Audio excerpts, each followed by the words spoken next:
देखते हैं। सबसे पहला, आपातकाल कब और क्यों लगता है, क्यों लगाया जाता है आपातकाल। ठीक है, भारत में इमरजेंसी क्यों लगेगी, ठीक है, क्या जरूरत है इमरजेंसी लगाने की। तो सबसे पहला चीज है कि यदि युद्ध या बाह्य आक्रमण का खतरा आ जाए, ठीक है, भारत पे, या बाह्य युद्ध या आक्रमण, जैसे अभी भारत और पाकिस्तान की लड़ाई शुरू हुई थी, हालांकि अभी आपातकाल घोषित नहीं हुआ था क्योंकि ये घोषित युद्ध नहीं था। ठीक है, दोनों तरफ से घोषणा नहीं हुई थी सरकारी रूप से, ठीक है, जो प्रशासन की तरफ से होती है वो घोषित नहीं हुई थी। अगर घोषित हो जाती तो भारत में आपातकाल लग जाता और आप भी इसे एक तरह से अनुभव कर पाते कि आपातकाल लगता है तो क्या क्या होता है। ठीक है, लेकिन ये आपातकाल लगा नहीं।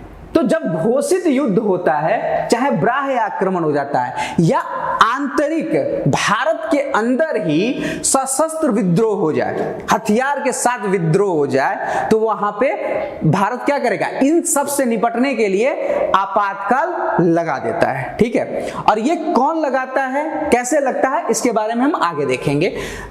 दूसरा जो होता है, दूसरा जो प्रकार है, अच्छा एक चीज और मैं यहां बता दूं, ये जो आपातकाल लगता है ना, युद्ध और बाह्य आक्रमण के समय में जो आपातकाल लगता है वो संविधान के आर्टिकल 352 के तहत लगता है। ठीक है, तो ये आपको ध्यान में रखना है, ये आपको याद रखना है कि आर्टिकल 352 के तहत जब भी युद्ध की संभावना बनेगी या बाह्य आक्रमण की संभावना बनेगी या सशस्त्र विद्रोह भारत में हो जाएगा, ठीक है, तो वहां पे 352 के तहत क्या लग जाएगा, आपातकाल लग जाएगा। ठीक है, दूसरा तरीका है आपातकाल लगने का, यह है राज्य में संवैधानिक तंत्र के विफल हो जाने पे।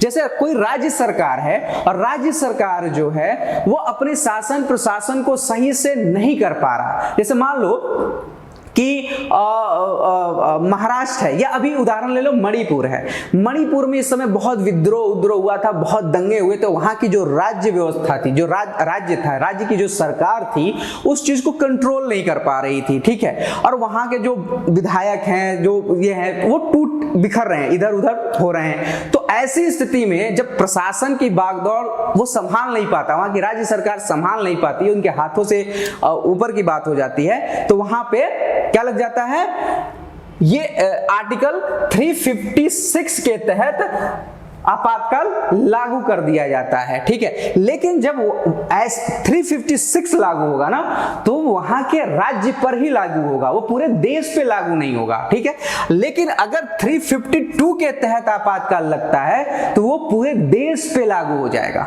वो किसी एक भारत के किसी एक भाग पे नहीं होगा।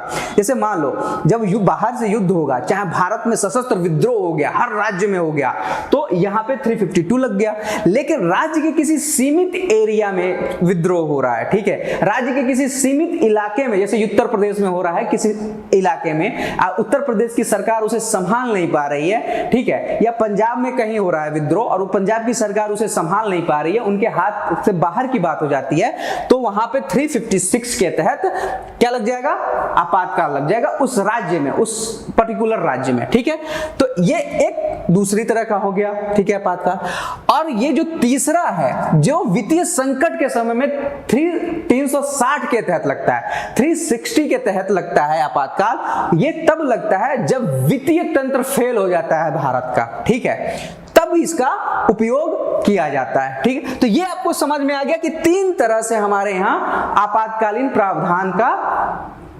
प्रावधान की व्यवस्था की गई है। ठीक है, चलिए अब